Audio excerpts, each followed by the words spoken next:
You sure we can't just keep talking about this stuff, Jordan? I got a lot more to say.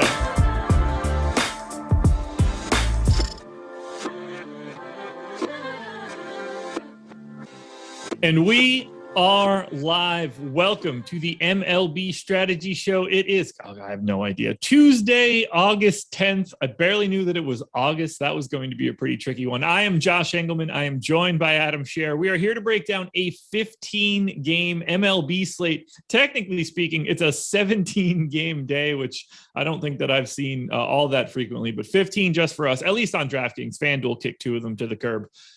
Neither here nor there. Shout out to Odd Shopper for being the presenting sponsor of this show. But let's start here. Adam, how are you? Doing pretty good. Yesterday was decent. Nice to get back to a full slate, not have to worry about one game getting rained out on a 4-gamer. So excited for this one. I'm excited to get back into it. I have not really thought about or talked about sports in, 11 days or something along those lines. So this should be. It's so refreshing. It really was. So at the beginning of vacation, it was NBA free agency. So I was keeping an eye on things because whether I'm on vacation or not, that's just something I still want to know. Right. If I had this job or not, I would want the same thing. For the final 4 days of vacation, I was in the middle of the woods. I didn't have service. I had no tie to anything. I didn't touch my phone. It sat in the car for a couple of days. That was really refreshing. It's really hard to break away from that unless you don't have a choice. Yeah. Yep. Like when I was in Montana, it was just like shitty cell service at most things we were doing. So if I was at the house, I could get on my phone if I wanted to, but I was with my friends. So I kind of stayed away from it anyway. But if we weren't in the house, I couldn't get on my phone anyway. And it was just man, I did not realize how much I needed to just not be on the internet all the time. Yeah. It was nice to just walk around in the woods or go to a rock slide or something and not think, oh, what's going on Twitter or have any new NFTs dropped? Right. And I don't even like outdoor shit that much, but still doing it was just so relaxing. No, I mean, that's the first and second hike I've taken in, I don't know how long. It's the first time I've slept in a tent in 7 years. These are not frequent occurrences. I love to be pampered in a nice hotel. That was the opposite. Yeah, we didn't do the tent thing. One of the girl with us brought it up, and I quickly pointed out that everyone there was a lawyer except for me, and I didn't think we needed to sleep in tents. Yeah. I think we could handle just getting a hotel. Look, I had a pretty good cot. It was comfortable enough. I can't complain too much. If I had to sleep like that for the rest of my life, I'd be fine. But I greatly prefer my bed. Yeah.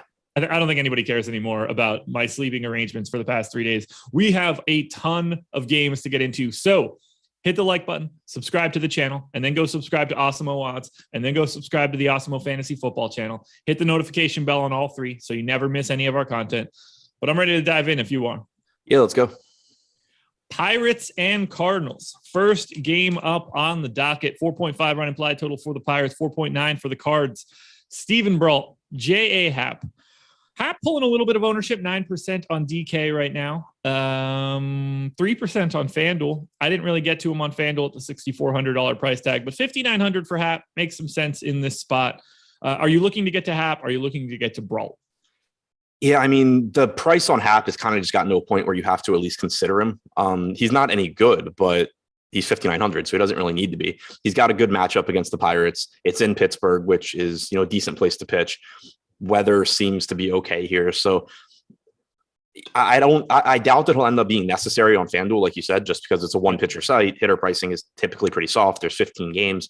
You're not going to have trouble finding value, but on DraftKings as an SP2, I do think there is some value in Happ just because he is so cheap. And while he's certainly not good, he's not he's still a fully stretched out pitcher. And I've kind of made this point on shows recently. I just think that, and granted he is about 6K, but I just think whenever you start getting fully stretched out guys that are average to slightly below average pitchers in this 5 to 6K range, you can always go to them because even if they're not good, they're still going to have a good start, 30, 35% of the time. Yeah, I don't have much to say here. I think his ownership at 9% or something in that range is going to be perfectly acceptable. I don't have a hot take. That's just sort of what it should be. Brault, on the other hand, I have the hot take of not playing him at all. Where are you getting his ownership projection from? We have ownership projections at awesemo.com. If you want to use the promo code MLB Strategy Show when signing up, you can get to those a little bit easier. Okay. So the ownership updated for me, but the top pitchers tool isn't. Okay. Well, I was looking at the ownership. If you would like, I can give you the odds of him being a top pitcher. I don't trust your math. Okay. I can get them off of the website as well. It appears that you do not have an active subscription. They're posted?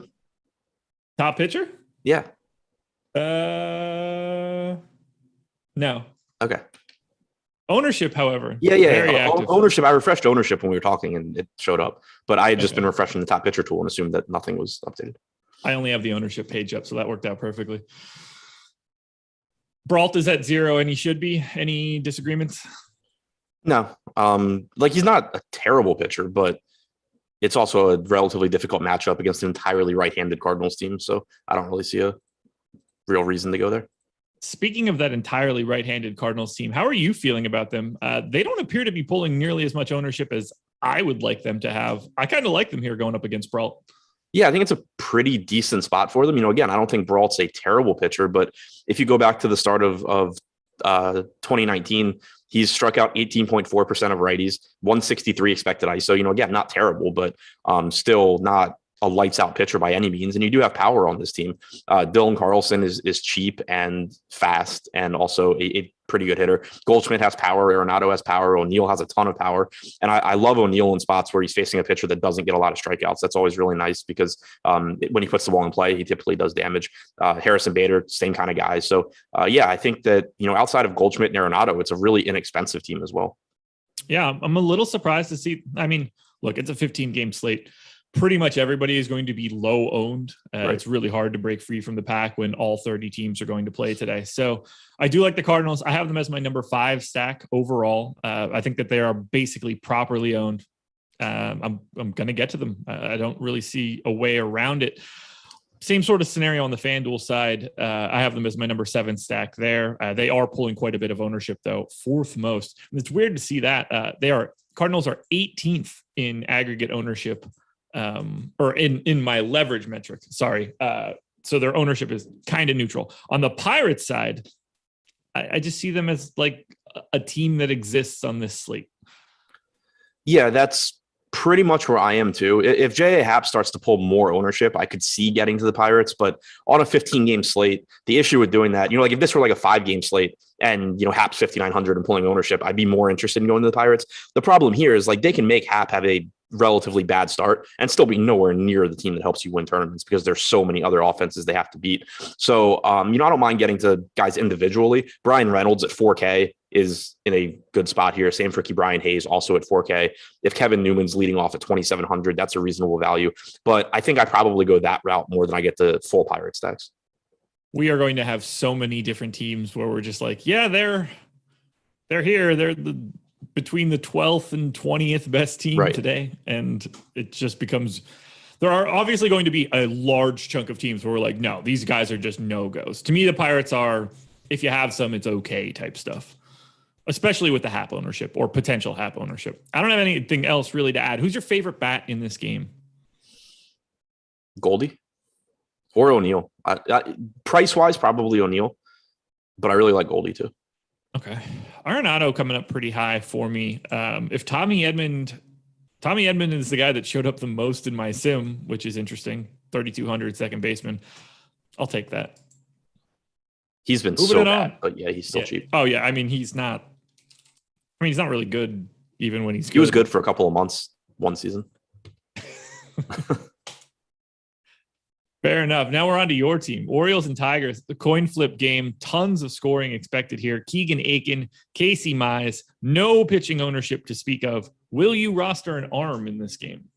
So I'm pulling up now. I don't remember off the top of my head, but I think Casey Mize has been fully stretched back out.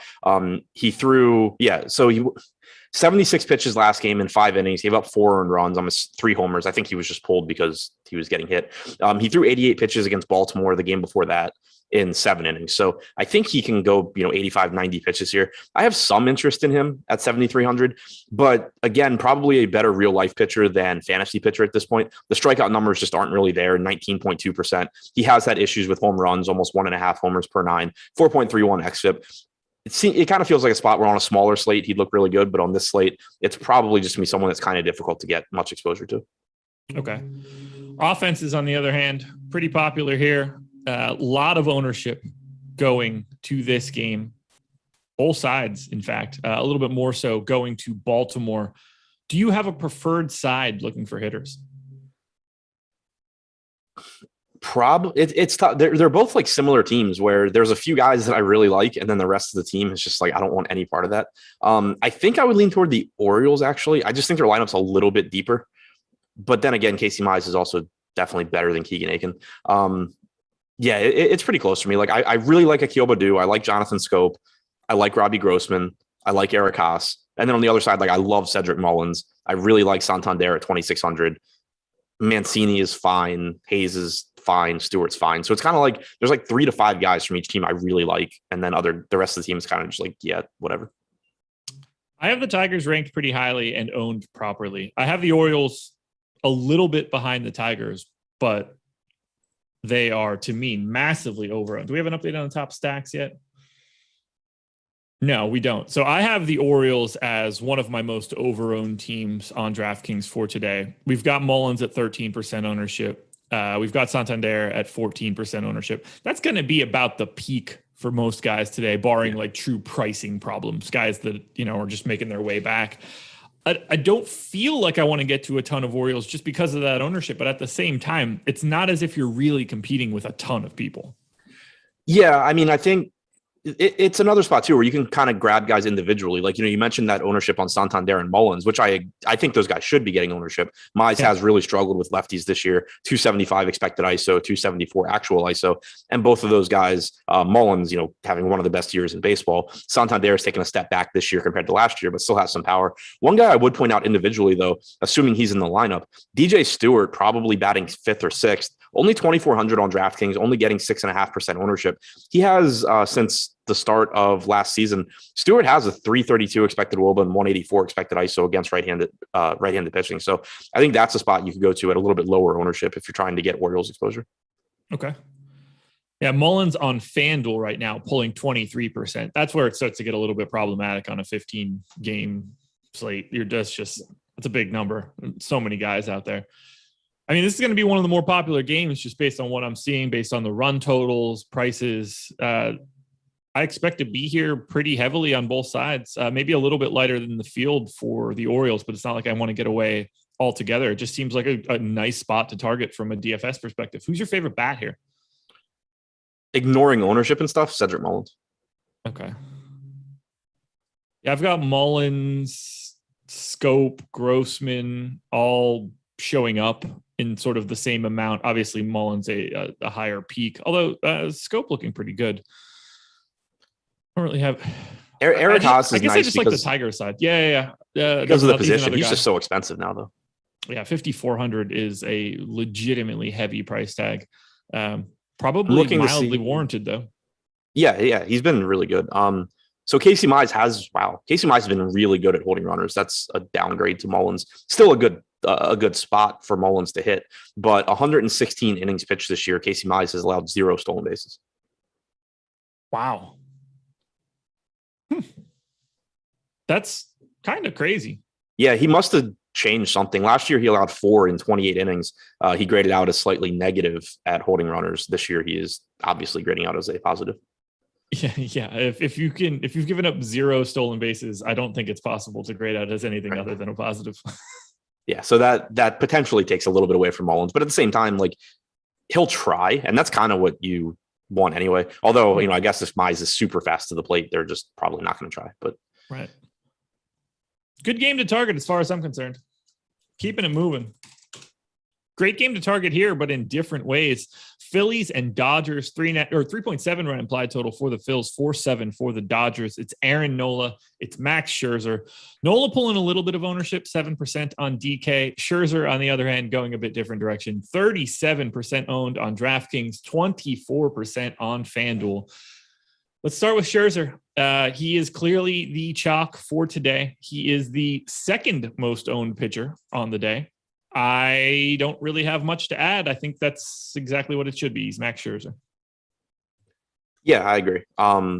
Just the salary came back up, which is good. He was 9,100 in his last start, which was a little bit insane.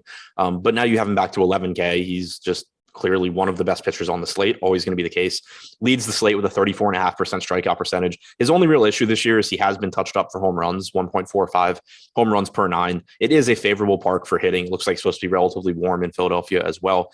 But you have a pretty banged up Phillies team. This is definitely a spot to pay attention to that lineup too, because Herrera, Hoskins, Gregorius all look like they're questionable. McCutchen is on the injured list. So you potentially could get a really watered down Phillies lineup here too.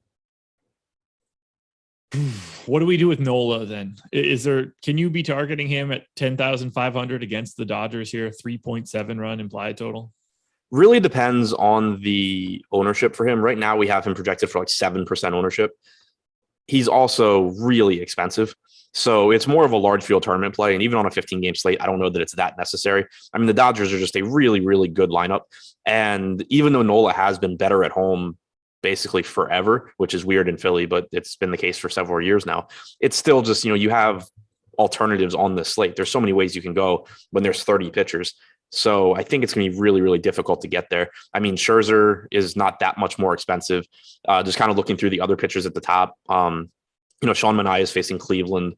Sonny Gray is pitching. Logan Gilbert's facing Texas. Yeah, I think you can get there, but it's definitely not going to be a priority for me.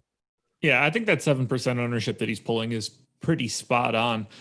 What I do want to touch on is Dodgers bats essentially not pulling any ownership. To me, they're my number 7 stack overall. I'm willing to take the chance given the park. It's not fun to go up against Nola, but I think the Dodgers are going mildly underrepresented. And I think there's enough value on the pitching side that you can get to the bats. How do you feel about getting to the Dodgers here? Yeah, I think as long as the ownership is low on them, it's a pretty appealing spot to get to just because they're so good. I mean, you can get, you're telling me that basically I can get, 2 to 3% aggregate ownership on this stack. And I'm getting to play, Trey Turner, Max Muncy, Mookie Betts, Corey Seager. Yeah. That's a pretty fun spot to be in. Granted, they are really expensive and they are facing a very good pitcher in Nola. So I understand why the ownership's where it is, but it kind of just goes back to, like when you think of range of outcomes for stacks, every team obviously is capable of scoring 10, 11 runs. But realistically, there's some teams where it's like, yeah, if the opposing pitcher has a bad day, they are going to take advantage and they're going to put up a massive number. And the Dodgers are one of those teams. So when they're in these, tough spots, I still don't really mind getting to them as long as they're really low owned. And it is a positive park shift for them as well. Yeah. 110 park factor to righties for home runs, 109 for lefties. That's just absolutely massive. I really like the idea of paying up to be a little bit more contrarian for the Dodgers. If we're going to get Trey Turner at 4.5%, Max Muncy at 1%, I think it's nuts that 6 of the 8 hitters in the Dodgers lineup have dual eligibility on DraftKings. So you can really mix and match, move stuff around, make a stack work however you need to. Only Seager and Will Smith are the guys that have single ownership, or single positions, and that's shortstop and catcher. Yeah, we just got the top stacks tool updated as well. So looking at the Cardinals are 5th in top stack percentage. The Dodgers are 6th. Those are the first 2 teams that show up as being underowned on DraftKings. So kind of like we were saying, it looks like it's a good spot to get to those guys if you can. Nice. That makes me feel really good about everything that I had prepped up until this point. I had the Cardinals relatively neutral, but still ranked pretty high. That feels pretty good. Where's Baltimore hiding? Baltimore and Detroit both going pretty overowned. Yeah. Okay. Feeling good there. Nice to see that I slid back into this and I didn't have giant gaps in everything that I was doing because I forgot stuff. The only thing that I forgot so far today, shout out to Jordan Klein reminding me to make our run sheet before this one started because I did not remember that until 10:30. I definitely noticed when I went to read it and it wasn't there. I bet you did. Phillies bats, any chance you're getting Phillies bats against Scherzer? I don't think so. It's just, I mean, the slate's so big and, Scherzer is going to pull ownership, but it's not like you're getting 50, 60% on him. And then also, like I said before too, there's a decent chance you're going to get a bad Philly lineup here as well. There's not much reason for me to look to the Phillies against one of the best pitchers in baseball. Now, only Harper and Real Muto showed up basically at all in my sims. And that was at, 2% and 3%. And that's because they're Bryce Harper and Real Muto at catcher. So it's kind of easy for them to pop up every once in a while. I can't imagine going to the Phillies here. I don't really see the utility. So I'm good to move on. Do you have a favorite bat in this game? I probably Muncy. But yeah, I think that's probably Muncy and Betts are the two guys that probably have the biggest gaps between where I have them and where their ownership is. Turner is the guy, but he's also the one getting the ownership. Right. And I mean, Nola, it's not like he's a heavy splits guy. It's the way I'm viewing it is basically if Aaron Nola is on, the Dodgers aren't going to do very well. If he is off, then you're just going to want like the best hitters on the Dodgers. That's where you would be starting and kind of working down the list. So it's like, Muncy, Betts, Turner, all of them, but kind of those guys. I was just going to say, like, who are we listing off as like the not best hitters of the Dodgers? Apparently Cody Bellinger, but have you actually looked at his numbers this year? Right. So like I looked at his numbers just as much as you looked at my run sheet, man. Yeah, no, I know. But like, so I knew Bellinger was like having a down year. This is one of those where like, because like, I don't pay a lot of attention to, how this guy's been hitting for 2 weeks or whatever. Right. Like I knew he was having a down year, and I could tell from following like season long people, they were talking about like, do I just cut Cody Bellinger? Like, what do I do with him? I'm like, that's the dumbest thing I've ever heard. He has like a 60 WRC plus this year. Oh boy. Okay. So I'll read this stat line off that since we're here. He's hitting 175 with a 269 on base percentage, 323 slugging. Only slugged 455 last year too in limited plate appearances. When did he become Chris Davis? Did they like ban weed before games? God, it'd be terrible. But yeah, that was one of those. I was just like, man, these people on my timeline are just overreacting like crazy. Like, you don't just cut Cody Bellinger, he'll be fine. And then I looked and was like, oh my God, that's like insanely bad. Friend of the program, Cantor says a few nagging injuries. Did he lose a limb? 324 ISO in 2019, 216 in 2020. A crisp 148 this year, hitting like a shortstop now, like a not good shortstop. Yeah, and Dave Roberts already came out and basically said he's going to be a platoon player going forward. Man. Oh, he's making $16 million. Should have signed some sort of deal. Wow. I obviously had no idea. And clearly he projects differently for me than the performance that he's put on here by quite a bit. I mean, Steamer's got him with a weighted runs created plus that's double this season's output. So you don't see that every day, particularly in, we'll call it mid-August just to make it easier. Like, he's probably not this bad, but the thing is too, it's not like it's not just that those numbers are down. His strikeout rate's gone from 17% to 26%. The walk percentage is still good, but there's definitely issues going on. Yeah, 65 weighted runs created plus for the season. Steamer currently has him projected at 127. Yeah. I'm going to need him to bat 8 times a game for that to pay off. Anything else here for Phillies Dodgers? Nope. Mets and Nats, huge total for the Mets, 5.1 runs. Nats, 3.4. It's Carlos Carrasco, Paulo Espino.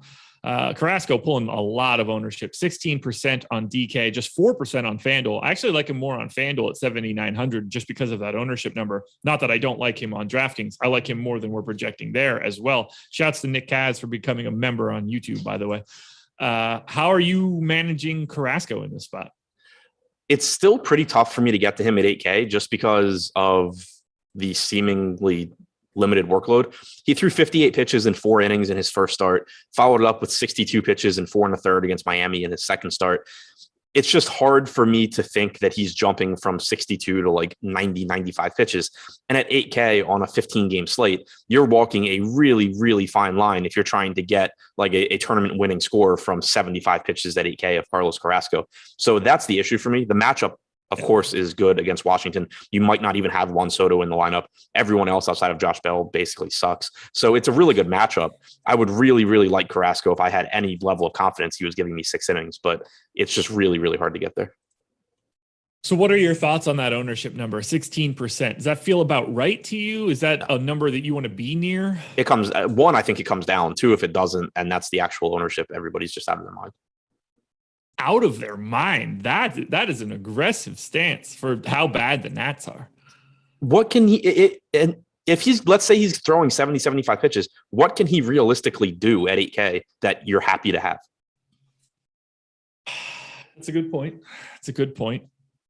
I look at 7 of the bats and potentially 8 of the bats in this Nats lineup and think, what can they realistically do if they step in the box?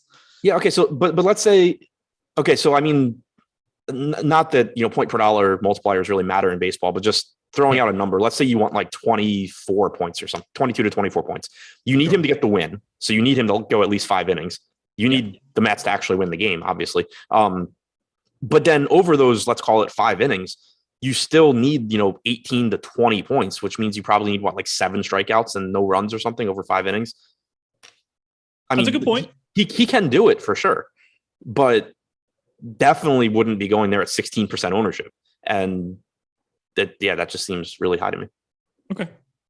Unless we get like news throughout the day that, Carrasco threw 100 pitches in his side session the other day and, he's good to go. In that case, I love Carrasco. But the way it looks right now with the information we have, I just don't really see where the realistic ceiling is. And even though the Nats suck, there's always a low floor for pitchers because they're just going to have bad starts sometimes. All right, you got me looking at it a little bit. I'm going to dig into Carrasco a little bit more once this is done. I assume you're not getting to Espino? No. Okay. Well, let's take a look at the Mets then. My number 10 stack on DK, number 5 on FanDuel. So maybe I'll touch on FanDuel a little bit more, although they are, to me, at least slightly overowned. Are you targeting these Mets bats? 5-run implied total. One of the 1, 2, 3, 4, 5, call it 6 teams that have a 5+ run implied total. What do you think about the Mets? Yeah, I think it's a pretty good spot, but they're also projected to go quite a bit overowned right now, which is a little bit of an issue. I don't think Espino is any good. There's really nothing about him that suggests he's going to be. I know he's had a few good starts recently prior to his last one, but I don't anticipate him being a very good pitcher. Since last year, 252 expected ISO to righties, 173 to lefties. Looks like a really good spot for a $4,200 Peter Alonso. I don't know how that happens, but that's just a bad price. Brandon Nimmo's way too cheap at $3,500. Jeff McNeil's cheap at $4,100. The only guy on this team that's expensive is Javi Baez, who, as you have pointed out before, might not even like be an above average hitter at this point. So kind of weird that he's the one getting all of the salary, but that's why you're getting so much ownership going to the Mets. Dom Smith at $3,100, Michael Conforto at $2,900. Maybe DraftKings thought Scherzer was still on the Nats and he was their pitcher today. I don't know what these prices are against Espino, but it's really bad.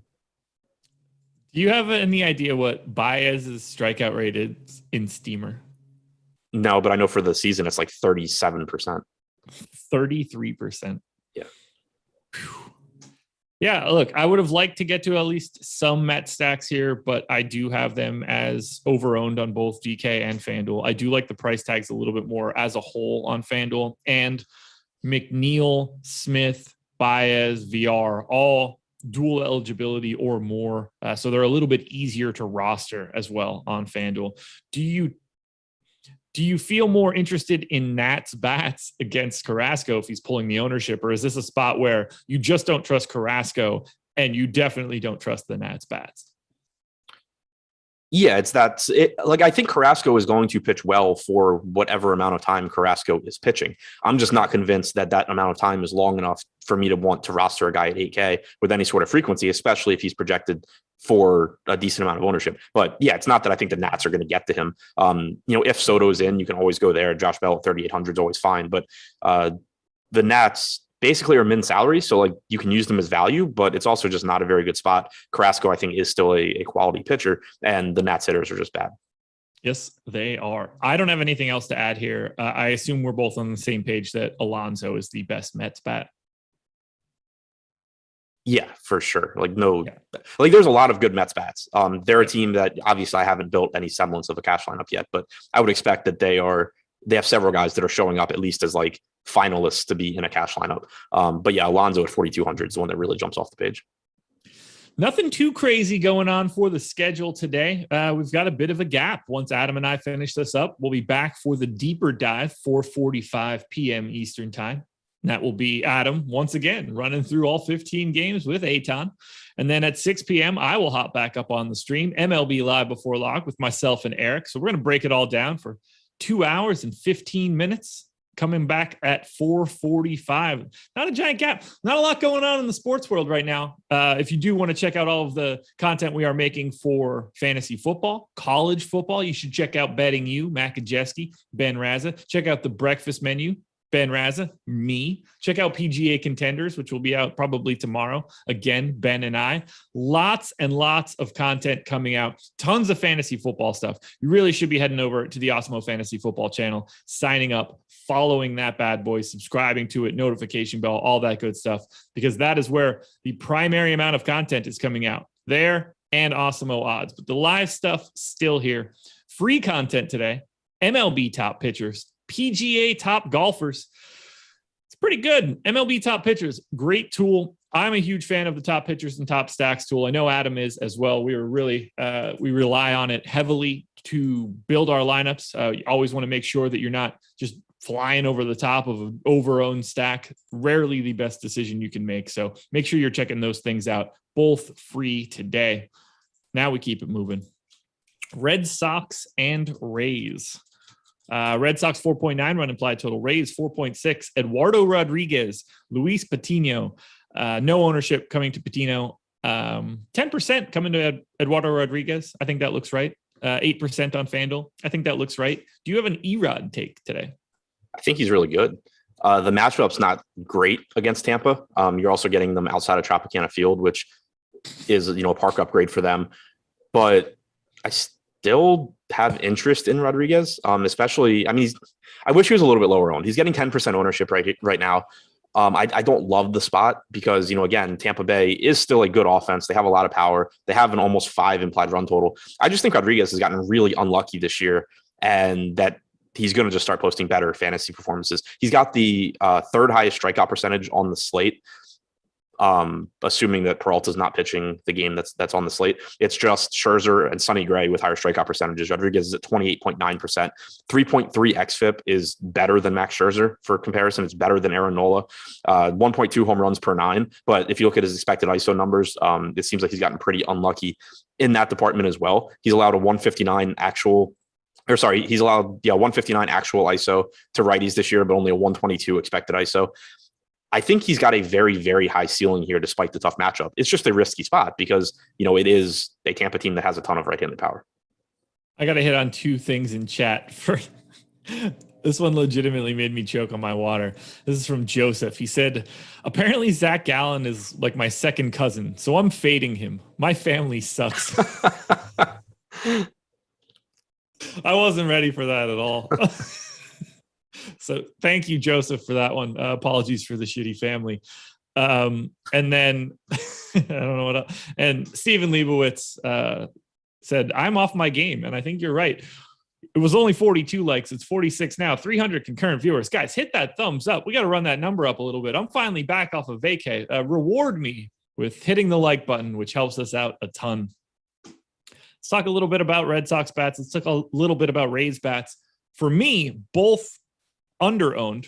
Red Sox in particular, for me, my second most under-owned stack. If I go and look at top stacks tool, they are showing up a little bit under-owned. I have them ranking a little bit higher. How do you feel about the Boston bats today?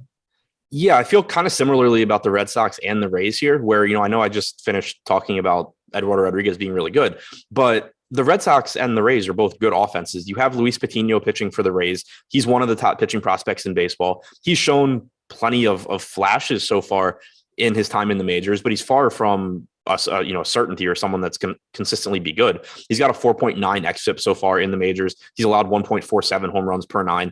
And now he's going into Fenway Park to face a very dangerous Red Sox team. They're expensive in the middle of their order, but you do have some value too with Jaron Durant at 3,100, Renfroe at 4K.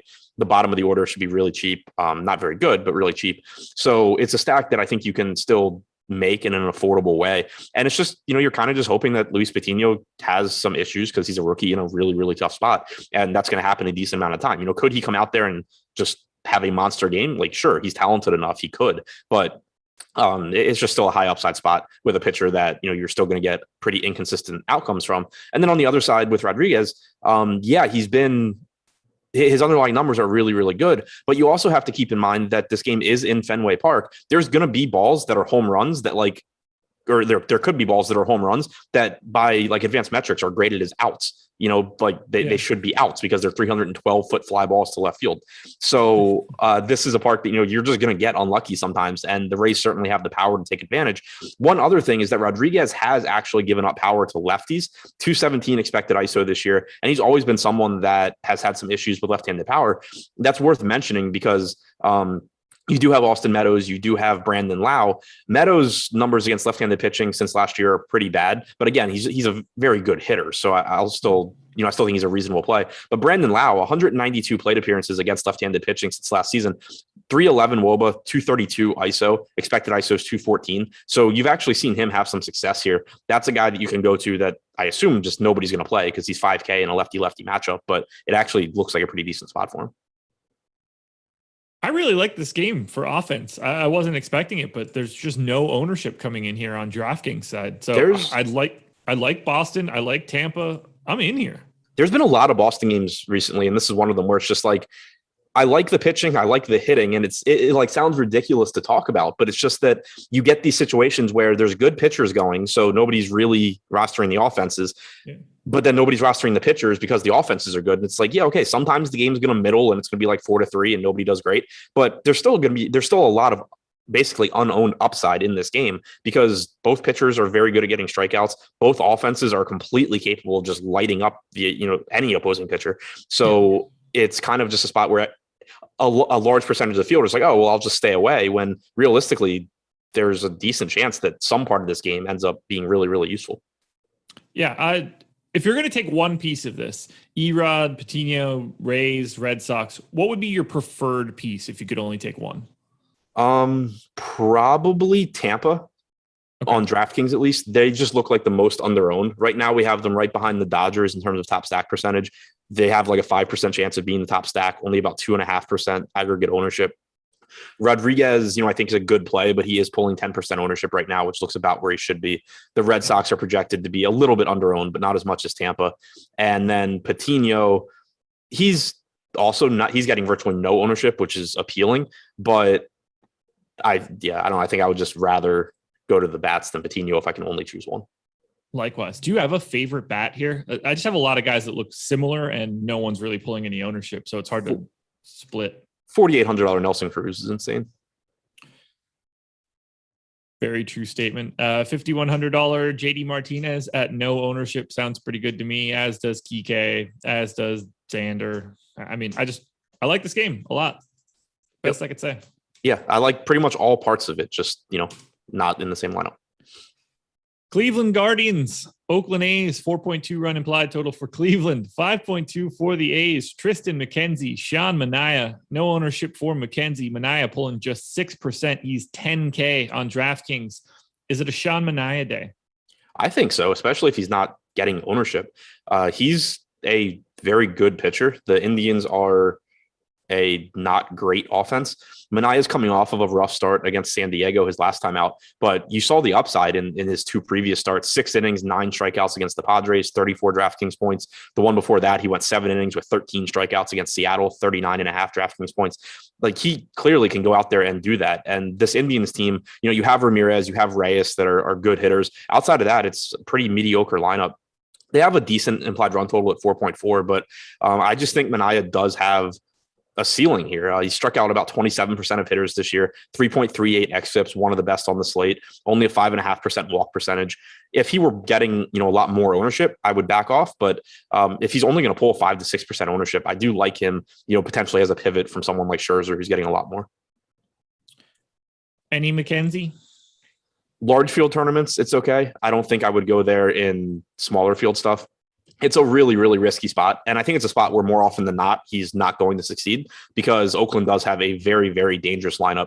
McKenzie's got excellent strikeout stuff, but he also walks way too many guys. And you're just going to run into this, and he gives up home runs. So you're just going to run into a situation frequently where he walks guys, then gives up, a home run, and his DFS day is pretty much ruined. He's allowed 2 home runs per 9 this year. He's walked 14% of hitters, but he does also have a 27.2% strikeout percentage, which is actually higher than Sean Manaea on the other side of this game. So once in a while, like, McKenzie is at least capable of going out there and just dominating a game. He has the stuff to do it. He just doesn't have the consistent command and control to do it most times out. So massive field tournaments, I can see it. Smaller field stuff, I think there's just higher probability plays. How do you feel about the Oakland bats? I've got them ranked second on DraftKings, fourth on FanDuel. If I take a look at our top stacks tool, they are fourth on DK right now, showing up a little bit overowned, and I do agree with that, but I do think they are a pretty nice option, just given that 5.2 run implied total. Yeah, so do I. They're getting the ownership they deserve, which typically means I'll get to them like as one-offs or get to, around the field in terms of full stacks. They are getting less ownership than every team above them in the top stack tool, which is nice. Yeah. You have the White Sox, the Yankees, and the Tigers all pulling like twice the ownership, give or take. So that makes them look okay. But the thing is, like, if you just go a little bit lower, you look to the Cardinals, the Dodgers, the Rays, kind of the next teams down the list, they're all going pretty under-owned. So I would get to those teams before I get to Oakland. Individually, though, I think, it's still a good spot because, like I said, not only does McKenzie struggle with walks, he's given up plenty of power this year as well. So, singling out one or two guys here, there's no shortage of power in this lineup. McKenzie has allowed a 132 expected ISO to lefties, 232 to righties. It's basically a right-handed lineup with the exception of Matt Olson, who you can roster against anybody. Jed Lowry's a cheap, high upside option at second base, but then you get right-handed power with guys like Kana, Marte, Sean Murphy at catcher. It's just, I think, a pretty good spot for Oakland, even if you're not full stacking, just to be grabbing, one or two guys. Yeah, Olson in particular, pulling the most ownership, but definitely the guy that's popping the most for me. Do you get to Cleveland at all? I don't think so. Ramirez and Reyes are always fine, but they're also extremely expensive. 6,100 on DraftKings for Ramirez, 5,700 for Reyes is really, really tough to get to. They're also, they're actually not pulling that much ownership, which is surprising to me because they are so cheap.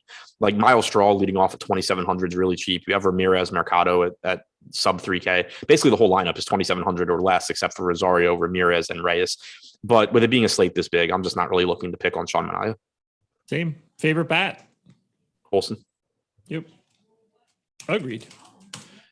Braves and Reds. This is a coin flip game. Drew Smiley, Sonny Gray, your boy at 10,300 today. If that was 2 years ago, that would be a very interesting price point. No real ownership coming into Smiley or Gray, right around 3% for both guys. Do you get to pitching in this game? Either way. I think it's a really dangerous spot for both pitchers. Gray is the one that kind of stands out here. We have him fourth highest in the top pitchers tool behind Scherzer, Gilbert, and Wood. Those guys are pulling 37, 39, and 20% ownership respectively. Then you get to Sonny Gray at 3%. So he actually looks like, to me, an even better, like we kind of, said how Aaron Nola is not getting much ownership and he's a good pitcher. Gray is getting even less ownership. And I think he's got a little bit better matchup, at least against Atlanta. I do love the additions that Atlanta made at the deadline, but they're not quite as concerning for a right-handed pitcher like Gray. They added a lot of they added a lot of power, but you also added Jorge Soler and Adam Duvall's strikeout rates to this lineup.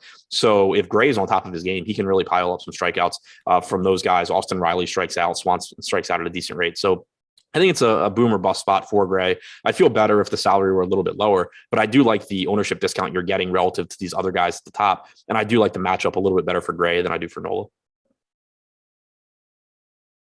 I think that I'm going to get to a decent amount of Reds today, which kind of surprises me. They're not getting any ownership other than Castellanos, and I think I'm cool with that. Like, they're a mid-table team for me, but they're one of the mid-table teams that just aren't getting touched, and I think I'm okay with that against Smiley. Do you have any interest in Cincinnati? Yeah, I really like them here. I mean, I've been playing them pretty much every day anyway, but now the ownership isn't really there. They've been one of the more popular teams on a lot of slates.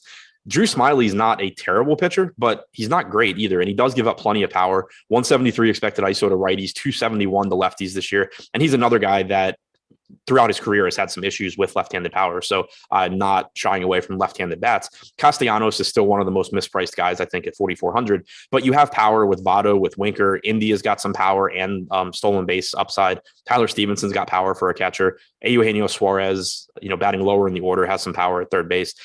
I think it's a pretty good spot, especially given the lack of ownership that they're getting. Yeah, I was a little surprised to see how much they were popping up in my leverage metric. Do you feel the same way about Atlanta? Do you have any interest getting there up against your boy, Sonny Gray? Less interested in Atlanta. It's still a high upside offense, but a little bit lower chance of success, I think, than the Reds. I do have a ton of respect for Sonny Gray as a pitcher, just not someone that I typically want to pick on. He's got really good strikeout stuff. He does a good job of getting ground balls typically as well. He has allowed 1.2 home runs per 9 this year, but just overall a pretty difficult pitcher to pick on. 132 expected ISO to righties, 0.088 expected ISO to lefties this year. So it's kind of a spot where, like, could the Braves do well? Absolutely. They have a dangerous lineup, but if I'm going that route, I would rather go to like the Red Sox, the Rays, or the Dodgers as far as teams where it's like, I don't like their matchup, but they're really, really good. Like, I have those guys ahead of the Braves. Do you have a favorite bat in this game? Castellanos, obviously. Yeah, agreed. Too good of a price.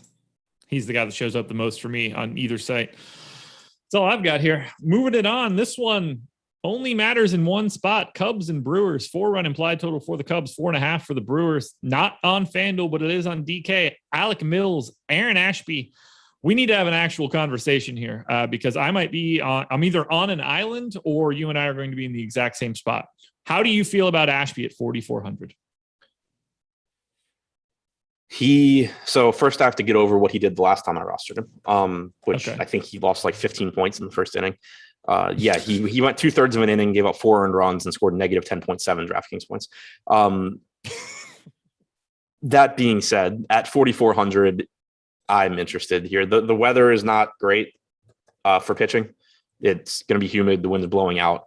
But this is according to FanGraphs, the top prospect in Milwaukee's system. They have him 106th overall. At AAA this year, he's pitched 20 games, 11 starts, 62 and a third innings. He has struck out 36% of hitters. He's walked 11.8%. But then you also get this weak Cubs lineup. Like, if he's not on, they're still, major league hitters. They still can do some damage, but, a much, much less imposing team than in the past. And then also a good chance. I don't know if I can find it. Is Wilson Contreras starting the first game? Do you know? I don't have him in the lineup here. So yes. Yeah, that's my assumption too. Assuming Contreras is playing game 1, he's most likely not going to play game 2. So you get like one of the only actual good hitters on the Cubs out of the lineup. I'm fine with Ashby. One other thing I wanted to pull up, how many pitches he threw in his most recent minor league outings, but assuming they haven't turned him into like a 1-inning reliever or something, I'm on Ashby at this price, even though it scares the hell out of me. He might be my favorite pitcher of the day, just given that price tag. Yeah, it's really hard to go wrong with a $4,400 pitcher unless he does what Aaron Ashby did the last time he pitched. But then it's really, he still has talent. It's not like you're just grabbing some random 4K pitcher, which I do plenty also. But he actually does have talent. He went 6 innings on August 5th, struck out 11 at AAA. Prior to that, he went 3 innings, 3 2/3, 2 innings, 3 innings, but he went 6 in his last start. So at the very least, I assume you can get like 4 or 5 innings out of him here at 4,400. Yeah, 4% ownership, kind of crazy to me. That the changes. Price tag, you think that climbs quite a bit? Yeah, he was. I don't know how much, I guess, recency bias or game log watching will play in. He was really, really, really popular at like 4K the last time he pitched, and I don't remember the circumstances anymore. It was actually against the Cubs, but it was when the Cubs were good, or Cubs not good, but they had good hitters. It might have been like a win game or something. There were definitely circumstances where it was just like, this is a really scary spot, and he was still massively owned. Yeah, the Cubs team's a little different. Frank Schwindel sounds like the dollar store version of Kyle Schwarber. I can't really figure it out here. Some of these names, like I legitimately don't recognize. Well, I guess it's probably just Schwindel. Schwindel gets messed up in my Excel sheet every day because I have a macro that changes the White Sox abbreviation from CHW to like CWS or whatever, and it just always changes it to Frank SCWS Schwindel. Well, he's a $2,000 first baseman, so I think you'll be all right. Do we like the Brewers at all? To me, I would love to see this be a situation where they had all 9 innings. Not the case. We've only got 7. Can you get there today against Alec Mills? I can't get to a 7-inning game on a 15-game slate. I thought maybe we had a show the other day where there were like 4 or 5 games and there was a Red Sox Blue Jays doubleheader. And I said on the show, I thought maybe I could get to them given that slate. I still couldn't even do it there. So I don't think I end up getting here. And I don't think Mills is a terrible pitcher either. He doesn't have great strikeout stuff, but for the season, he's been pretty solid. Only 0.72 home runs per 9, 3.84 xFIP. Granted, some of that was in, abbreviated starts where he was going like 3 innings. So I expect him to get worse. But the point being, I just don't see getting to a 7-inning offense on a 15-game slate. Just guessing right now, where do you think Ashby's ownership ends up? In like huge field stuff, 20-ish%. Okay. In high stakes, like 30, 35. Okay. Anything else here for Cubs and Brewers? Nope. Perfect. Well, we can move on to talk a little bit about Odds Shopper. Guys, if you are trying to do any sort of sports betting whatsoever, I highly, highly, highly recommend you use Odds Shopper. It will never get any better than shopping for lines.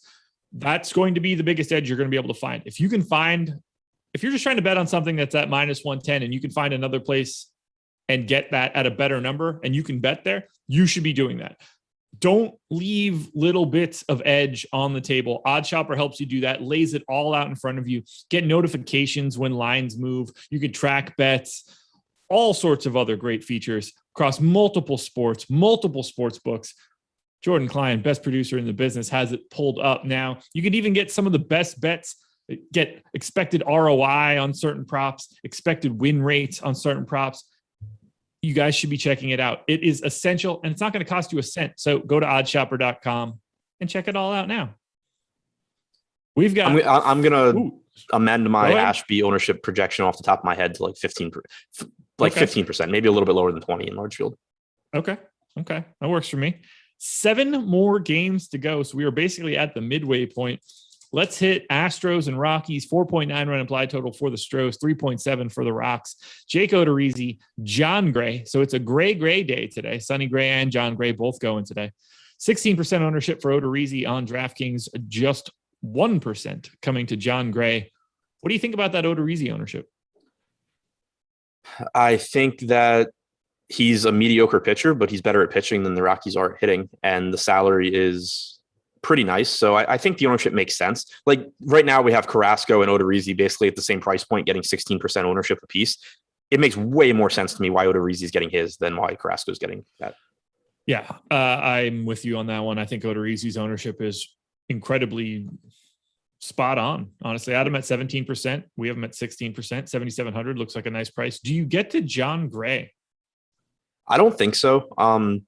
It's nice. You're getting him outside of Coors Field. He's a pretty good pitcher, but it's a really, really tough spot against Houston. And I just think if I'm going to go the route of taking a relatively low-owned pitcher in a tough matchup, I would rather go to Sonny Gray. Like, I know he's more expensive, but I'd rather go to Sonny Gray. I'd rather go to Eduardo Rodriguez. I just think they are better, higher upside pitchers than Gray. Sean Manaea only getting 5% at 10K. I'd rather go there. So I don't anticipate really getting to Gray. Is this a game for bats at all? I don't really think so. You can always go to Houston because they are a good offense. They are still too cheap. Kyle Tucker's still at 4K. If Michael Brantley's in the lineup, he's 3,300. Still a really, really cheap offense, but I just don't think Gray is a bad pitcher. You can certainly get there against the Rockies bullpen, I guess, but 119 expected ISO to lefties for Gray, 128 to righties this year. There's just not a whole lot that I like there. And Houston, they're in that kind of same bucket as like the Dodgers and Tampa Bay, but they're just a little bit less likely to be successful, I think. Yeah, like I have the Astros at 15th today, so smack dab in the middle. I have them slightly overowned. I think it's just a lot easier to find other offenses that people aren't going to. I don't have anything really to add for either side of this game. Odorizzi is really the only thing that I would have mild interest in. Like, do you get to the Rockies at all because of Odorizzi's ownership? Probably not. Like, he's just, I don't think going to get that much ownership. I could see, like, if you get to some Trevor Story, that's obviously fine. He's someone that I've said I think has a better second half than he did first half because he flat out admitted that the trade rumors were getting to him and he couldn't focus basically. So I'm expecting him to have a better second half. Blackman's pretty cheap, but yeah, it's more so just grabbing one-offs, specifically Trevor Story. Do you think that would bother you? I don't know. Like, I could see Like it if I'm either Trevor way. Story and I'm on Colorado, I just assume that I'm getting traded to somewhere that like I would actually want to be. Right. Well, he was pissed off that he didn't get traded. Like Right. he pulled himself out of the lineup the next day because he just needed to like collect himself. But yeah, I mean, it's still, I think a lot would depend on my family situation too. Like Yeah. if I'm going to have to like uproot my kids and my wife and go somewhere else, like that would weigh on me. If it's just like single Adam having to go from Colorado to LA or something, like I couldn't care less. You're gonna be able to make do. Yeah, with I think that. I'd be okay. Okay, just checking. All right, let's keep it moving. Royals and Yankees, 4.8 run implied total for the Royals, 5.7 for the Yanks. Daniel Lynch, Nestor Cortez. There is no pitching ownership here. Should there be? I don't really think so. Yeah. Brutal matchup for Daniel Lynch. He has been better since coming back from the minors. He was atrocious to start the year, and then they sent him back to the minors. He seemingly fixed some stuff. He's one of their top pitching prospects, and he's been pretty good since coming back up. But I'm not in any hurry to run him out there against the Yankees, even if it is a somewhat watered down Yankees lineup without Rizzo. It looks like you're going to have, or the projected lineup at least has Jonathan Davis leading off. Andrew Velazquez, Tyler Wade, these aren't guys that you're really scared of with Higashioka instead of Sanchez, but still a pretty dangerous middle of the order, just a spot that I think is pretty unnecessary, especially because you also have Ashby. If I want to roster a pretty big question mark based on talent, I can save $2,200 and go to Ashby here. On the other side, Cortez has been a pretty good pitcher, but he's 8,500. It's just really, really tough for me to pay that salary, even though it is a decent spot against Kansas City. It's just really tough for me to go to 8,500 there. He did throw 86 pitches in 5 innings his last time out, but there's other guys that aren't that much more expensive that I would rather roll the dice on. Now we got to dig into the weird one. So the Yankees, to me, the number 1 stack on both DraftKings and FanDuel. We currently have them as the number 2 stack on DraftKings in our top stack tool, but pretty significantly overowned. And I agree. I have them 28th overall in leverage. How do you want to manage this Yankees team that clearly stands out as a good stack today? The highest implied total on the slate, but also pulling probably too much ownership on a slate where all 30 teams play. Yeah, I mean, typically I'll just end up getting to hitters individually or in mini stacks.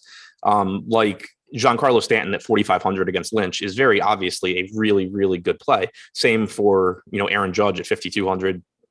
And so I still want those guys, but with it being a 15-game slate, there's plenty of other options that realistically have the same range of outcomes. But, also I just prefer getting them, if I stack a 2% owned Tampa, I have no issue mixing Giancarlo Stanton in and just saying, okay, hopefully Stanton goes yard twice. The Yankees score a total of 3 runs. Those Yankee stacks are dead, but I still have the, Giancarlo Stanton game or Aaron Judge or whoever. So that's typically how I approach it. Allocate or, get 5 guys from a low owned team and then mix in the popular guy because I still want to get to them individually, but I would fully expect to not be getting a whole lot in the way of full Yankee stacks if the ownership holds how it is.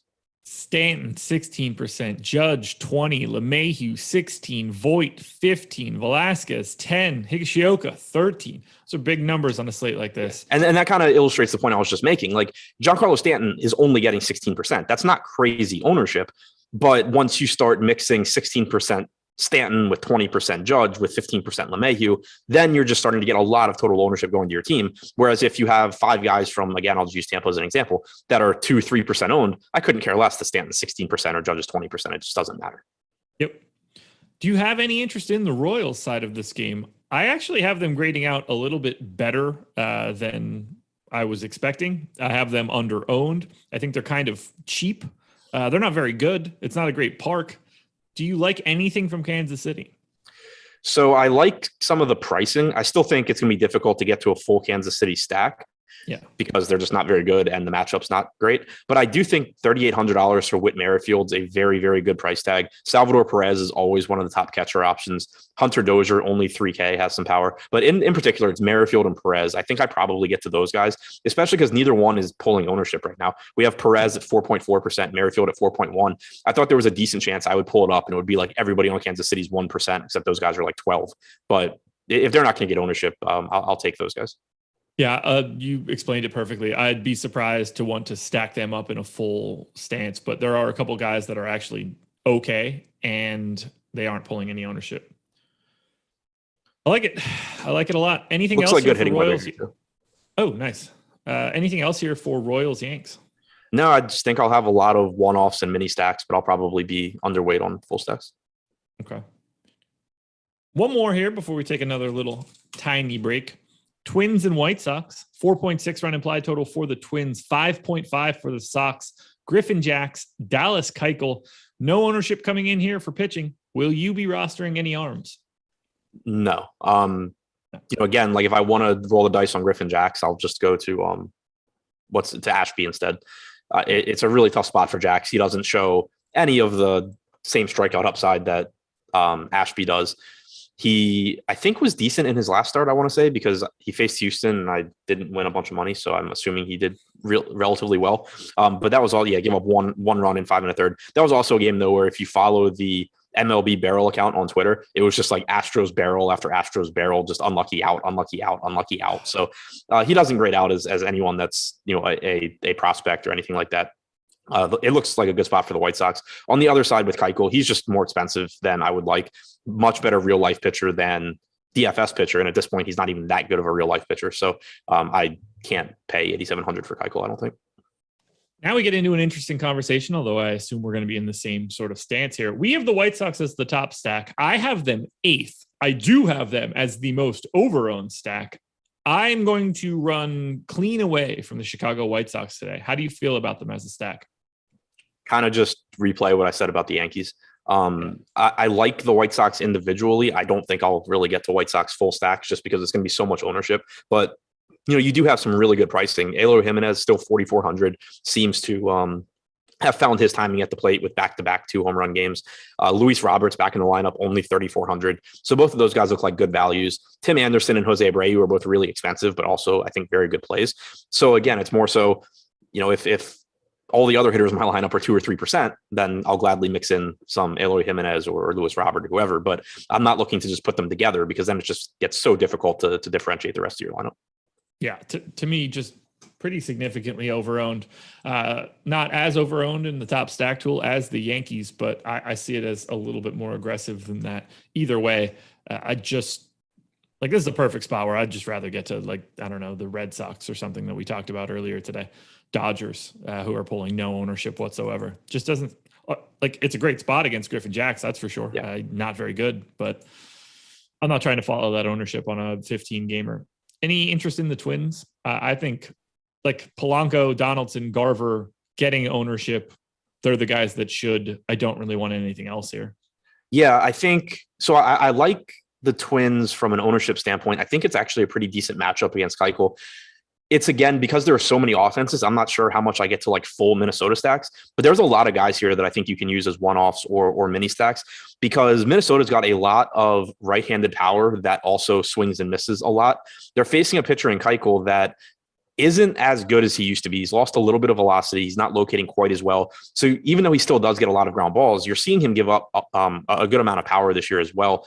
He's allowed a 185 ISO to righties, 206 expected ISO, and he's only struck out 13.8% of right-handed hitters. So to me, that makes guys like Mitch Garver really appealing, assuming he's back in the lineup tonight. It makes Miguel Sano very appealing. Guys that just swing and miss a ton, but when they hit it really far. You're facing a pitcher in Keuchel that isn't locating as well, and that is going to let you hit the ball. So those guys look good. If Donaldson's back in the lineup, I'd like him. I think Brent Rooker has upside. It's basically just there's a lot of guys in this lineup that I think are pretty good candidates to hit a home run here, but they're also just not very good hitters. So the idea of putting 5 of them in a row in my lineup is kind of a tough sell when there's 29 other teams. But, mixing them in, I think makes a lot of sense because I think there's a pretty good chance you get a home run or 2 out of this Minnesota team. Yeah, I'm with you. You explained it perfectly. Minis or one-offs, I can't get there for the full Megillah. Favorite bat in this game? Kind of a weird question. Jimenez. I think mine honestly might be Garver. Yeah, factoring in salary, it's Jimenez for me. Okay. Anything else here? Twins. It might be Jimenez anyway, actually. Fair enough. No, that's it. MLB Strategy Show is the promo code. I know I mentioned it before so that Adam can get his access to ownership projections, but I will mention it once again. $29.95 for an Awesemo Plus weekly pass. You can get 25% off your first week of Awesemo Plus Platinum. And I know it says MLB in the promo code, but you get access to everything. NFL is coming up fast and furious. NASCAR, PGA, MMA, esports, tennis, I believe. There's too many sports that are going on at the same time. I know I named every one of them that we're definitely doing a bunch of stuff for. Soccer is starting up again. Premier League starts off, well, at least for me, this Saturday. Don't miss it. Liverpool, what up? Tons of esports content. We've got everything that you could possibly want. So use that promo code MLB Strategy Show. It's one big word. It's on the screen right now. I'm looking at it. Thank you to Jordan. 25% off that first week of Awesemo Plus. Let's close this one out with, as best I could tell, a really, really bad stretch of offense that we're never going to talk about. It is just a sea of red in my stacks column. Giants and Diamondbacks to start. 4.6 run implied total for the Giants, 3.4 for the Diamondbacks. Unrelated, Ben filled me in today on the breakfast menu. I didn't know the Diamondbacks were as bad as they were, and I didn't know that they've been as bad as they've been lately. They started the season pretty neutral. They are atrocious as of late. Yeah, extremely bad. Alex Wood, Zach Gallen. Damn, I can't remember your name already. Was it Justin? Joseph. No, Joseph's the one. Joseph's the guy with the shit family. 16% ownership going to Gallen on DK, 16% on FanDuel, 21% ownership going to Wood on DraftKings, 21 on FanDuel. What do we do? I probably copied those incorrectly. There's no way that's the case. What do we do with the pitching in this game? I think you roster it. So Alex Wood is a pretty good pitcher in a very good spot, pitching in San Francisco against a really bad Arizona team. The only real hesitancy I have is that he is $9,800 and he is getting ownership. To me, this is a case where, yes, it's a good spot. Yes, he deserves to be 9,800, but he's priced for the matchup. So that kind of makes the matchup less important when a pitcher like Alex Wood is almost $10,000 and he's getting ownership. It's kind of like, yeah, okay, that's what should be happening. You know, he's not underpriced. There's not really excess value there. So Wood looks like someone to me that I don't have any issue with rostering him. I do think it's a good spot. I think he's a pretty good pitcher, but I'd want to be doing it in, lower owned stacks, stuff like that. Like it's not a spot that's jumping out where I'm just like, oh yeah, I can't wait to get way over the field on a $9,800 Alex Wood. On the other side with Gallen, I think it's really interesting because I think he's a good pitcher. I think he's talented. It's a brutal matchup against the Giants. Just really, really good offense, good hitters top to bottom. It is in San Francisco, which is nice, especially on a slate like this where you have a lot of games with good hitting weather. Getting 60-ish degrees in San Francisco is pretty appealing. Zach Gallen is also cheap. He's only 7,100 on DraftKings. He comes into this game with a 27.3% strikeout percentage, 4.1 xFIP. He's getting about 13% ownership on DraftKings. I think that seems about right. Again, I don't think I'm like jamming over the field on Gallen, but I do think he's kind of like the most talented of the pitchers in that price range. Like I would rather go to Gallen than Tristan McKenzie against Oakland. I would rather go to Gallen than Lynch against the Yankees. I think Jake Odorizzi is comparable because Odorizzi is not as good as Gallen, but the matchup's much, much better. And they are getting similar ownership. So, I think Gallen's getting the ownership he should. I think he's a good option at his price point. Thoughts on the Giants as a leverage stack against the Gallen ownership? So this one, it was kind of funny because they matched up a week or two ago and the Giants were projected to go on their own. They had like a 5.2 implied run total. I was like, I don't understand why these teams keep having really high implied run totals against Zach Gallen, because it had happened like the start before with the Dodgers too. And Gallen goes out, has a good start. The Giants still were like almost a GPP winner because they just lit up the Diamondbacks bullpen for like 3 innings later on. So I think that it is still a pretty good spot for the Giants because not only could Zach Gallen just have a bad start against a very good offense, but you also are going to get pretty weak arms coming in behind them.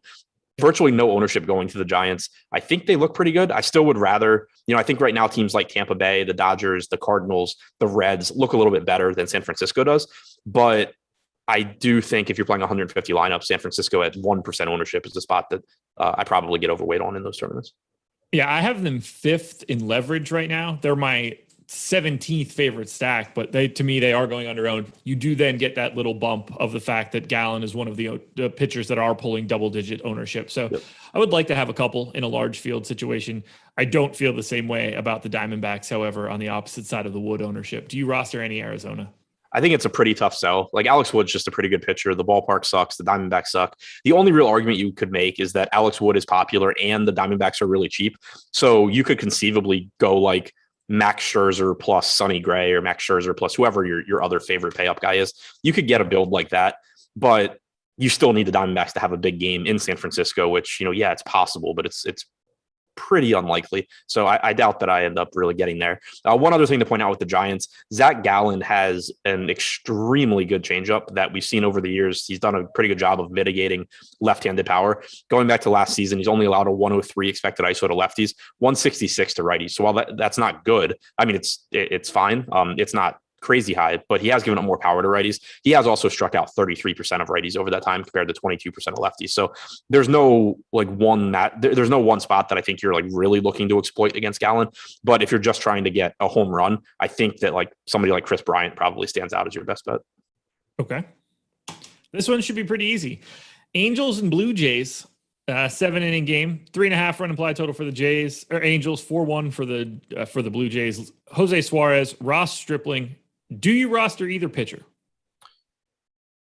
I don't think so at their respective salaries. I had a ton of Ross Stripling last time out against Cleveland, which was a lot of fun, but 9,500 here, I think is a pretty tough sell just because there's so many arms around him that are just a little bit more talented, I think, and probably also a little bit more likely to go deep into games. So I think it's a pretty tough sell at that price point on Stripling. He's not in the top pitcher store right now, so that's why I can't find him there. But it's an okay matchup against the Angels. He is getting out of Toronto, which is nice. I wouldn't be surprised if I get to a little Stripling, but I don't think I'm taking like a crazy stand on him. On the other side, I don't really have any interest in going to Suarez against Toronto. We're done then. We're not rostering any bats for Angels or Blue Jays, correct? I'll go to some Blue Jays. 7-inning game, no? Oh, right. Yeah, good call.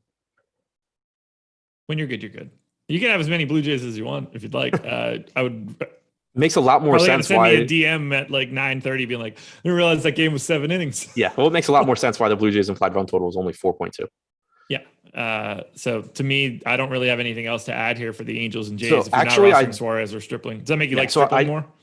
I'll say I like Stripling a little bit more. Okay. Just because like he conceivably can just throw a complete game here. He can go 7 innings.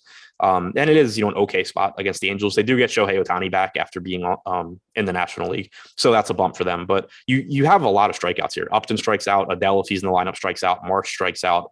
Goslin will strike out some. So I think it's an okay spot for Stripling. He is right now projected for like 1% ownership on DraftKings. Yeah. It's kind of similar to me in the same way I feel about these other guys like Gray and Mania. Like I think Stripling has a little bit better matchup than Gray does. Pretty similar to Mania. Just a little bit more expensive than I would like, but if he's not going to get ownership, I think he is reasonable in tournaments. All right. 2 to go. At least we could talk about a real offense here. This is probably my favorite team of the day. Padres and Marlins, 4.7 run implied total for the Padres, 3.2 for the Marlins. Craig Stammen, Braxton Garrett, no ownership going to pitching. Do you roster a pitcher here? No. I'm not going to Braxton Garrett against the Padres. And as far as I know, Craig Stammen's a reliever. He is. He is a reliever. I have him in for 2 innings. He is they're throwing a full bullpen game. Talk to me a little bit here about the Padres. 4.7 run implied total seems pretty good. We have them middle of the pack as a top stack team. I have them a bit higher than that, and they are not pulling any ownership. Are you interested in San Diego? Kind of middle of the road for me, I think. Like you said, just middle of the pack in our top stack tool, getting ownership about where they should be. On a smaller slate, I'd be more inclined to go there, but it's just we already have these teams we've talked about, like the Giants, like the Dodgers, like the Reds, Tampa, Boston. At some point, I'm going to just kind of run out of places where I can, go. So I think like individually, Tommy Pham looks good. Machado looks good. Jake Cronenworth's really cheap. Granted, it is a lefty-lefty matchup, but I think I prefer those other teams a little bit to San Diego. Like they're not, for the most part, those teams don't have a pitcher batting, Cincinnati excluded. And then also, Tatis being out of the lineup for San Diego does take away one of the most appealing pieces there. So I have Padres 6th on FanDuel, or 6th on DraftKings, 6th on FanDuel. I have the Padres as my most under-owned stack. Tommy Pham, 1.6% ownership. Machado, 3.4. Like those 2 spots just alone on a day like today, I think really make a Padres stack, or at the very least a mini stack of Pham, Machado, Cronenworth. I like I like getting to the hitters individually more so, I think, than all together. Sure. I don't get the sense we're going to be talking about the Marlins here. I don't really see any reason to, no. No, that's a pretty bad team. No surprise. Very bad team. I don't even. They don't have Jazz Chisholm right now either. So I've got nothing to recommend here. Favorite Padres bat for me is Machado. Do you have one otherwise? Yeah, Machado. Closing it out. And this one should be pretty easy as well. Probably easier. Mariners and Rangers. 4.5 run implied total for the Mariners, 3.1 for the Rangers. Logan Gilbert, Colby Allard. Allard pulling 5% on DraftKings, but the biggie here, Logan Gilbert, 36% owned on DK, 25% owned on FanDuel. How are you handling the Logan Gilbert ownership? Logan Gilbert, by the way, the most owned pitcher on DK and FanDuel today. This is kind of similar to the Alex Wood spot, I think, just in the way that I look at it. I think Logan Gilbert's good. I think he probably has a higher ceiling than Alex Wood does. I think the matchup is great.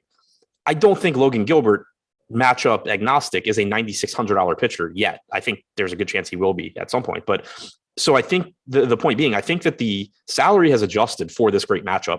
The ownership is still projected to be there because everybody's aware that he's a good pitcher and it's a great matchup. So while I do really like Gilbert as a pitcher, I think the matchup is really good. For almost 40% ownership at 9,600, I'm kind of inclined to just get a little bit more exposure to the Aaron Nola, Sonny Gray, Sean Manaea, Eduardo Rodriguez, parts of the slate that are just getting a lot less ownership, because that's still a lot of ownership for a $9,600 pitcher that is a rookie and has had some struggles recently. Cost me a lot of money 3 starts ago against Oakland, but then, even in his 2 starts ago against Texas, 5 2/3, 6 strikeouts, 16.5 DraftKings points, 12.5 DraftKings points against Tampa last start. Not that you want to read too much into that, but when you talk about rookie pitchers at this point in the season, you do have to keep in mind that in a lot of cases, they're throwing more innings than they've thrown in a while. Pulling up Gilbert now, he's thrown 67 1/3 innings so far this year, 72 1/3 innings, including the 5 innings he threw at AAA. In 2019, he threw 50 innings. In 2019, he threw like 100 and something innings. So between 3 levels of the minors. So he has at least gone over 100 innings in a season before. Didn't pitch in 2020, though. There's at least some chance that he's kind of just, hitting a wall. But even if he's not, and you assume that this is just the Logan Gilbert that we've seen this year, who's been very good, 28% strikeout percentage, 3.87 xFIP. You still just kind of run into the ownership argument where, he's getting 3.5, almost 4 times the ownership of Rodriguez. He's getting 8 times the ownership of guys like Gray and Nola. So it's a very good spot. I like Gilbert. I just think that the price does factor in the matchup. Yeah, 36% ownership feels a little healthy for me, but clearly to me, one of the better options you can get to. Do you get to any $6,400 Colby Allard? I don't think so. He kind of just falls into that bucket where if I'm going to roll the dice on Colby Allard, I'll probably just save money and go to Ashby. Okay. Allard has not been great this year. He was a pretty highly regarded prospect with Atlanta, but only a 19% strikeout percentage, 1.9 home runs per 9. Seattle has a 4.5 implied run total. They have plenty of right-handed bats and some power in this lineup.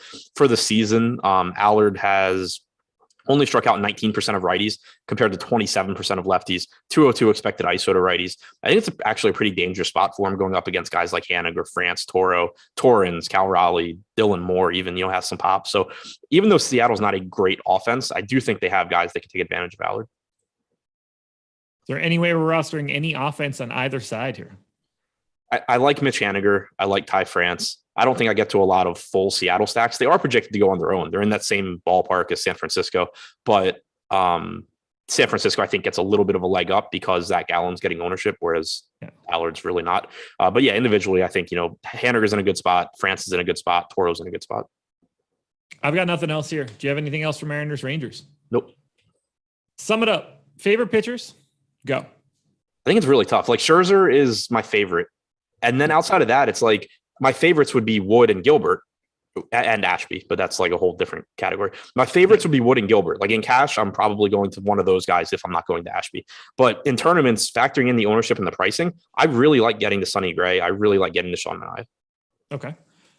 Sum it up with hitting. Who are your favorite stacks for today? Dodgers, St. Louis, Cincinnati. Yeah. Dodgers, Padres for me. I might even say Royals a bit for me. I'm going to be a little bit weirder there. Red Sox, These are just teams that I know aren't pulling as much ownership as I was totally expecting. Anything else you want to add for this slate? No. 102 likes. That'll work. We crossed the 3-digit barrier. That is going to be it. We are done. Hit that like button, though, one last time if you can. Subscribe to the channel, notification bell, all that good stuff. Deeper Dive coming back at 4:45, live before lock at 6 p.m. Adam and I will both be doing those shows, but we will be doing them separately. Other people coming to join the fun. Good luck tonight, everybody. We will be back again tomorrow morning for another edition of the MLB Strategy Show, presented by Odds Shopper.